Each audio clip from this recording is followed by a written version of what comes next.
Okay, we continue again for the material. Tadi kita sampai ke anxiety disorders ya.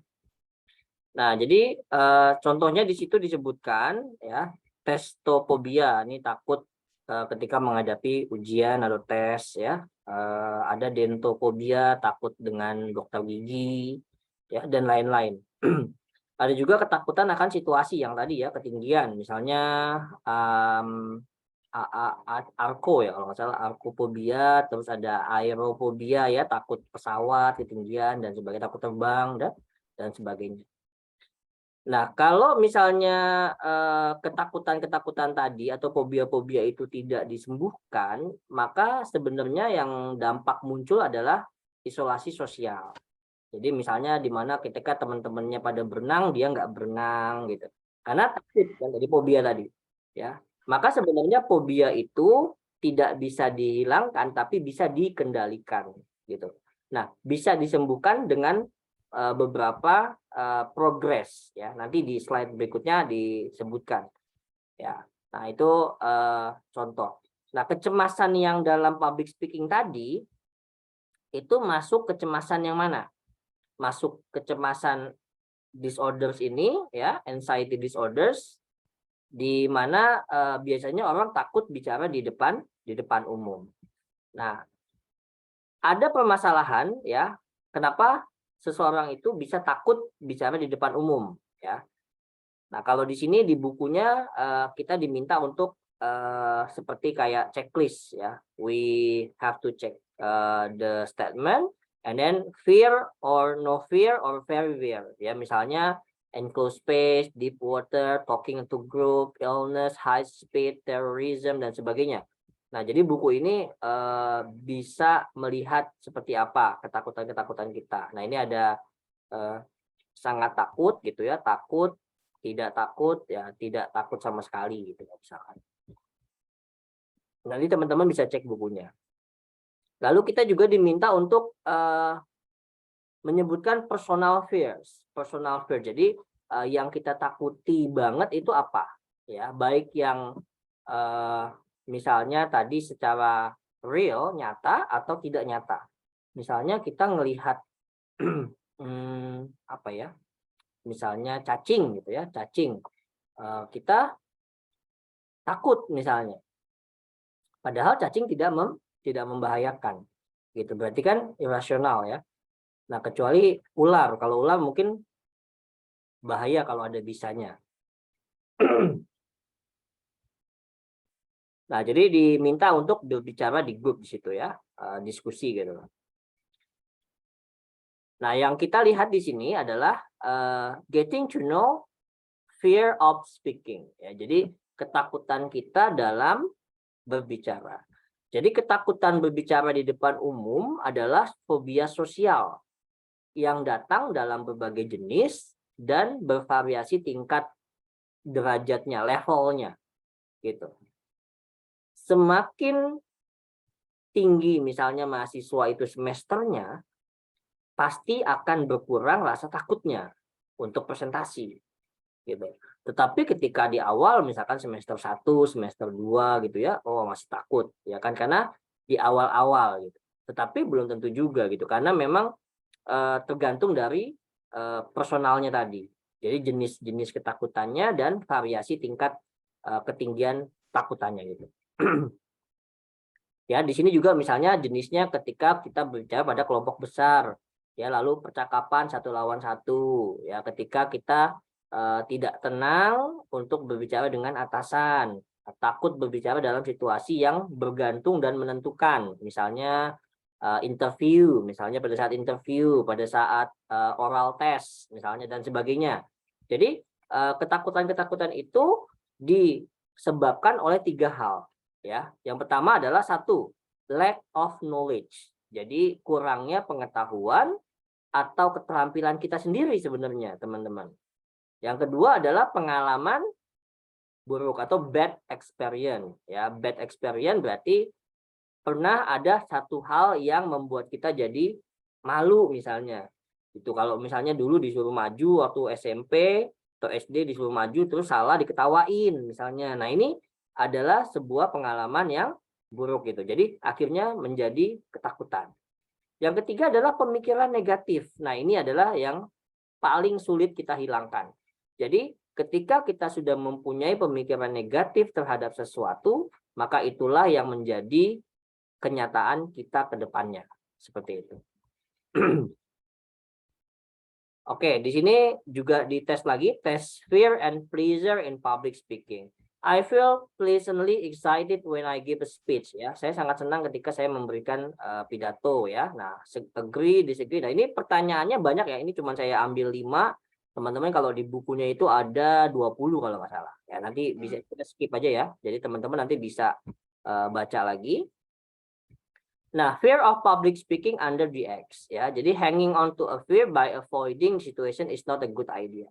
Jadi gini, kalau kita punya ketakutan, kecemasan dalam berbicara, lalu kita menghindarinya, udahlah saya nggak usah ngomong, nggak usah presentasi, saya nggak datang deh, saya izin aja deh, saya pura-pura sakit deh gitu, atau saya nanti datangnya minggu depan aja deh, misalnya dan sebagainya. Itu adalah penghindaran atau menghindari sesuatu yang berujung hal yang tidak bagus gitu. Nah, maka ada psikoterapi tools ya yang bisa menyelesaikan masalah tersebut gitu. Yang pertama kalau menurut buku ini adalah menggunakan cognitive restructuring atau restrukturisasi restruktur kognitif ya. Yang kedua adalah imaginary exposure, yang ketiga mind mapping, yang keempat visualization, baru yang terakhir adalah do it. Do it itu berarti melakukannya sampai dia tidak takut lagi. Gitu. Nah, tahapan itu ya dicatat oleh Benjamin ini ya, sangat detail kalau di bukunya, tapi di sini Mister hanya menyingkat saja. Jadi cognitive restructuring ini restrukturisasi. Jadi kita kayak memberikan sugesti-sugesti positif ya kepada si orang yang takut tersebut bahwa it's fine, itu nggak apa-apa, itu normal, itu baik-baik saja dan sebagainya. Gitu. Lalu yang kedua adalah imaginary exposure, berarti kita memberikan bayangan-bayangan sama stimulasi sifatnya seperti itu yang bertujuan agar dia mempunyai semangat atau tujuan tadi daya tarik untuk melakukan itu gitu ya. Yang ketiga adalah mind mapping ya. Jadi mind mapping ini seperti memberikan gambaran juga ya, seperti apa tujuan-tujuan tadi. Jadi dibuat bentuk-bentuk mind mapping, jadi kayak dia punya gambaran lebih luas gitu. Yang keempat visualization. Visualization ini gambaran nyata. Gambaran nyata, misalkan kita menampilkan seorang public speaker, kita menampilkan seorang ustadz, ya, dan sebagainya, itu ditampilkan bahwa itu adalah hal yang biasa, gitu. Nah, yang terakhir adalah sampai dia mau melakukannya, gitu. Nah, maka butuh apa? Ya, butuh latihan. Jadi butuh praktek dan latihan terus-menerus. Nah, ini ada tambahan. Jadi kalau kita pernah mengikuti sidangnya Sambo, itu menghadirkan ahli psikologi ya, pernah menyatakan ada yang namanya sistem limbik ya, limbic system. Jadi limbic system ini adalah sistem yang beroperasi pada otak kita yang mana dia menentukan ketakutan kita seperti apa. Nah, pada saat Brada E itu menembak siapa namanya Joshua, maka sistem apa yang ada di dalam otaknya. Nah, itu ahli tersebut menyampaikan di dalam persidangan, gitu. Nah, ada salah satu fungsi namanya amigdala, ya, amigdala. Ini adalah suatu pengatur respon terhadap sebuah ancaman. Jadi fight or flight, fight or flight. Jadi fight itu artinya melawan, flight artinya kita merasa itu ancaman gitu. Jadi kalau misalnya orang yang fobia dia menganggap sesuatu itu sebagai ancaman, maka dia flight. Tapi kalau orang yang nggak fobia, dia menganggap sesuatu itu sebuah hal biasa, dia fight, itu biasa, tidak takut gitu. Nah, ini sekilas ya. Nanti mungkin nih teman-teman kalau mau lebih dalam lagi bisa dipelajari ya seperti apa sistemnya karena kita bukan belajar psikologi. Oke, nah ini mind mapping yang dibuat oleh si Benjamin ya. Jadi yang pertama tadi ada fear under microscope ya. Di sini ada tadi contohnya tikus putih ya, lalu ada perbedaan ketakutan dengan kebahagiaan. Nah, kita diminta untuk promise to yourself. Jadi latihan-latihan yang tadi itu diminta untuk sebuah kayak goal kita bahwa suatu saat 21 hari kita tidak takut lagi. Nah, di sini ada fear under the X yang tadi ya, 5 hal itu yang mana kognitif itu yang seperti gini, worrying thoughts. Jadi negative thinkingnya kita hilangkan, stop ya, hal-hal yang tidak perlu, lalu positif affirmation. Jadi hal-hal positif, hal-hal yang bisa mendukung orang tersebut agar lebih yakin gitu ya. Imaginary exposure ya, ada visualize dari 1 sampai 10. Jadi tahapannya ini mungkin hanya psikolog yang lebih paham ya. Jadi ini kita tidak terlalu dalam seperti ini. Nah, ini mind mapping, salah satunya mind mapping adalah bagaimana si orang yang takut tadi dia membuat sebuah gambaran-gambaran, peta-peta takutnya itu kenapa dan bagaimana dan itu bisa digambarkan. Jadi lebih paham lagi gitu ya. Nah, visualization setelah di mind mapping baru di visualize ya, didatangkan, dinyatakan gitu. Sampai akhirnya kita do it ya, keep on getting better, reward yourself. Jadi sampai kita benar-benar melakukan dan tidak takut lagi. Oke. Nah, ini juga tambahan tadi ya. Jadi biasanya kan kita ada di zona fear zone ya. Fear zone ini zona ketakutan tadi. Di sini disebut bingung ya. Jadi kita mau melakukan sesuatu tapi kayak nanti gimana kalau begini, nanti gimana kalau begini. Contoh, ketika kita mau membuat sesuatu konten misalnya, pasti akan berpikir nanti kalau begini gimana gitu. Jadi ada ketakutan, padahal membuat konten itu kan banyak cara. Tidak harus misalnya dengan kelihatan muka, misalnya tidak harus dengan suara kita karena ada suara yang bisa merubah suara kita menjadi suara orang lain dan sebagainya gitu. Sehingga situasi yang fear zone ini harus dilewati sampai kita situasinya pada learning zone, di mana kita mencoba untuk menambah skill dan wawasan. Jadi kalau kita nggak mau mencoba, ya pasti nggak akan keluar dari zona itu. Nah, setelah learning zone, baru kita growth zone, gitu. Contoh pada dulu awal sekali ya, when I was junior high school, I didn't know, for example, English ya, and then I tried to took a course ya, and then studied English. Nah, awal-awal belajar bahasa Inggris juga takut gitu, takut ditanya, takut disuruh maju gitu kan, karena masih sekolah kan. Terus lama-lama ya kita harus merubah itu semua gitu, di luar kebiasaan, sampai kita akhirnya pada learning zone gitu. Nah, di sini kuncinya ya, stop unhealthy reasoning. Jadi jangan kita memberikan alasan-alasan kepada diri kita sendiri untuk melakukan hal-hal yang menurut kita itu tadi tidak bagus ya. Jadi kita mulai untuk start thinking of healthy ways. Jadi di sini kita memberikan sugesti positif kepada diri kita sendiri. Jadi jangan justru kita menakut-nakuti diri kita sendiri atau bermain dengan pikiran kita sendiri. Karena sebenarnya yang memikirkan itu adalah pikiran bawah sadar kita ya. Nah, yang kedua adalah exercise the power of repetition. Ya, jadi pengulangan akan membuat suatu hasil yang baik.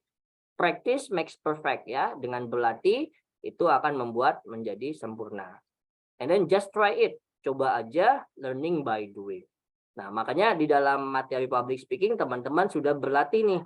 Walaupun online ya. Kalau offline lebih keren lagi teman-teman karena teman-teman langsung praktis di depan teman-temannya langsung gitu. Ya. Nah, di sini yang terakhir adalah flow ya. Pernah dengar namanya flow axis area? Flow axis area ini flow yang mana sebenarnya menentukan kita tadi ya. Kita takut stres, biasa saja, B aja gitu, atau bosan. Jadi yang ke atas ini kita sebut sebagai level atau tantangan. Yang ke kanan ini kita anggap skill atau kemampuan. The skill or your knowledge gitu ya. Jadi misalnya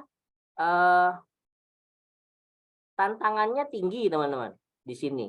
Tapi pengetahuan kita, skill kita itu rendah ya. Maka dia akan ada di sini titiknya, masuk di sini. Nah, berarti kita akan ketakutan. Nah, tapi kalau skill kita tinggi ya, skill kita tinggi misalnya, tetapi tantangannya itu nggak tinggi, biasa saja, kayak main game ya teman-teman. Kalau main game itu kan semakin tinggi levelnya semakin banyak ya. Nah, maka kita akan bosan di sini teman-teman. Nah, yang pas adalah ketika tantangan itu sesuai dengan skill kita, maka kita ada di area ini ya, di area ini, di flow gitu. Jadi ketika ada di area itu, maka tidak akan muncul rasa takut, tidak akan muncul rasa stres gitu ya, dan tidak akan muncul rasa bosan. Nah, bagaimana kita menyamakan tadi tantangan dengan skill. Nah, itulah kita yang melihat, kita yang merefleksi diri kita sendiri sejauh mana skill dan kemampuan kita untuk melakukan sesuatu. Begitu. Oke, nah ini juga teman-teman bisa baca nanti ya di bukunya. Tadi bukunya, ada yang belum dapat bukunya? Udah pernah Mr. share kok bukunya. Ya, mungkin sudah ada yang pernah baca. Mudah-mudahan. Oke, so that was about how to overcome our fears of public speaking ya. Jadi kesimpulannya yaitu yang pertama tadi, ketika kita melakukan public speaking, ketahui dulu tantangannya gitu teman-teman. Sejauh apa pesertanya gitu. Kan tidak mungkin kalau pesertanya, misalnya contoh lah, kalau sidang. Kalau sidang kan pasti kita diuji oleh penguji yang lebih berpengalaman dalam bidangnya. Maka ketakutan itu pasti ada. Tetapi kalau kita sudah mempunyai skill yang bagus, materinya kita kuasai, skripsi itu memang kita yang buat dan sebagainya, maka ketakutan tadi itu akan menjadi level yang sama di flow tadi, maka akan berjalan pada jalurnya gitu. Tetapi kalau kita tidak membuatnya, maka low, kita ada di low skill, tapi tantangannya tinggi. Nah, maka kita akan di situ akan stres gitu ya, bahkan takut, jatuhnya seperti itu. Oke, jadi perhatikan apa yang bisa teman-teman lakukan ya. So you have to reflect yourself about the fears. Jadi bisa melihat sejauh mana ketakutan kita, kecemasan kita, ya, grogi dikit, ya that's normal gitu. Yang penting jangan sampai fobia, ya. Kalau ada yang fobia, ada salah satu di sini takut apa gitu? Karena misalnya like my sister itu takut cockroach, ya. Mungkin bukan takut jijik gitu ya, ngeri atau jijik lah gitu ya. Nah, tapi ketika cockroachnya itu nggak ngapa-ngapain, cuman lewat doang, dia takut gitu. Nah, ini juga irasional tadi, nggak nyata gitu. Bahkan cockroach itu tidak menggigit gitu ya, lewat aja ya, geli aja sih gitu, kayak gitu ya. Jadi itu sesuatu yang harusnya tidak perlu ditakuti, tapi faktanya dia tetap takut. Nah, maka itu harus dibiasakan gitu. Jadi hal-hal yang, tapi jangan langsung dikasih ini cockroach gitu, jadi takut beneran kan gitu ya. Nah, harus ada tahapannya tadi, seperti tahapan-tahapan psikoterapi tadi. Okay, I think that's all ya, what I have to share for you for the material about overcoming fear for public speaking. So we will continue for the next session. I will wait for your schedule for public presentation or public speaking on the group. And then for the UAS, we will have the UAS on January 21st ya. Jadi kita dimajukan teman-teman, mungkin karena ada jadwal lain ya dimajukan, jadi kita duluan. Nah, karena kita duluan, kita nggak harus nunggu siang. I mean like we can start earlier. Kita sudah bisa mulainya pagi, sehingga nanti we can practice directly with public ya, public speaking or public discussion in English. Jadi kita seperti diskusi kelompok, jadi langsung satu kelompok. Nah, kelompoknya kelompok yang sudah ada aja yang kemarin ya. Jadi nggak usah diubah lagi.